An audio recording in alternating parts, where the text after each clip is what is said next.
आज की वीडियो में हम देखेंगे कि वो कौन से 6 अहम वाकयात हैं जो साल 2023 में लियो वालों के साथ हो सकते हैं।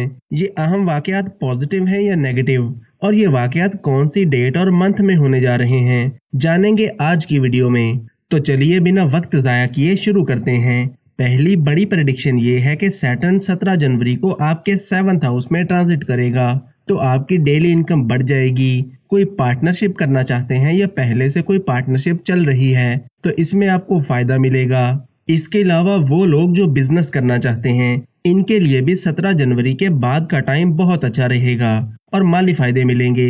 दूसरी अहम प्रेडिक्शन ये है कि जुपिटर 21 अप्रैल को आपके 9th हाउस में ट्रांजिट करेगा और फिर पूरा साल यहीं रहेगा, और जुपिटर की नज़र आपके पहले और 5वें घर पर पड़ेगी, तो आपकी किस्मत चमक उठेगी और तरक्की करने के मौके मिलेंगे। हज, उम्रा या ज़ियारत जैसे मुकद्दस सफर पर जा सकते हैं। आपकी समाजी सरगर्मियां बढ़ जाएंगी और मजहब की तरफ आपका रुझान काफी बढ़ जाएगा।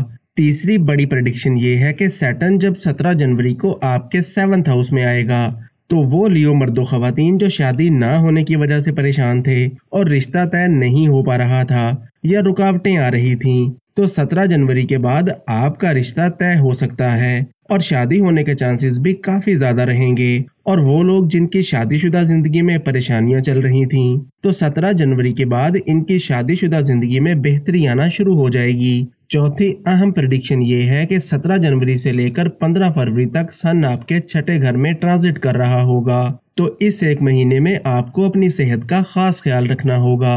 खाने पीने के हवाले से मोहतात रहें।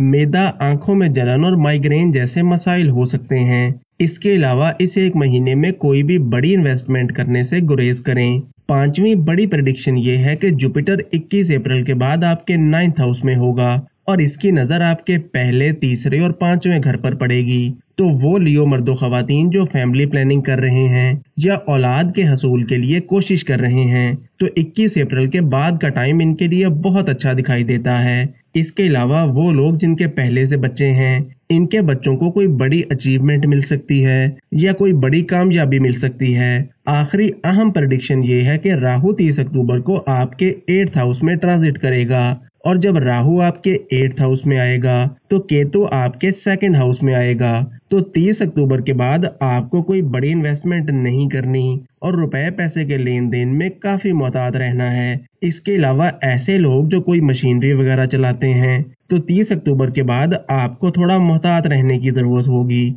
वरना चोट लग सकती है। लेकिन चूंकि आपका जुपिटर मजबूत पोजीशन में होगा तो कोई ज्यादा परेशान होने की जरूरत नहीं।